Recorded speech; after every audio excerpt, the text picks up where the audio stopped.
N, এই জিনিসটা সবচেয়ে বেশি ব্যবহৃত হয়, যেটা নিউ লাইন প্রিন্ট করে। স্ল্যাশ টি, যেটা আমাদের একটা হরাইজন্টাল ট্যাব দেয়, অর্থাৎ ডান দিকে, এবং স্ল্যাশ ভি, আউটপুট থেকে নিচের দিকে এক ট্যাব, ভার্টিক্যাল ট্যাব হিসেবে ব্যবহৃত হয়। স্ল্যাশ তিনটা ও, অর্থাৎ ট্রিপল ও, অক্টাল নাম্বার প্রদর্শনের জন্য ব্যবহৃত হয়। স্ল্যাশ জিরো, এটা আমাদের নাল ক্যারেক্টারের জন্য ব্যবহৃত হয়ে থাকে। ডাবল স্ল্যাশ আমাদের ব্যাকস্ল্যাশ, অর্থাৎ ব্যাকস্ল্যাশ প্রদর্শনের জন্য ব্যবহৃত হয়। আর স্ল্যাশ কোশ্চেন মার্ক আমাদের প্রশ্নবোধক চিহ্ন প্রদর্শনের জন্য ব্যবহৃত হয়। স্ল্যাশ কোটেশনে আমরা যখন কোটেশন চিহ্ন দিই, সেই চিহ্নর জন্য ব্যবহৃত হয়।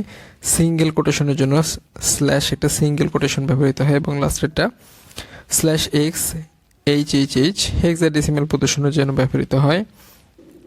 স্ল্যাশ আর আমাদের রিটার্ন, অর্থাৎ কী ধরনের রিটার্ন করছে, ক্যারেজ রিটার্নের জন্য আমাদের স্ল্যাশ আর ব্যবহৃত হয়। স্ল্যাশ এ আমাদের অডিওবল অ্যালার্ট বেল, কোনো সতর্ক সংকেতের জন্য আমাদের জিনিসগুলো ব্যবহৃত হয়।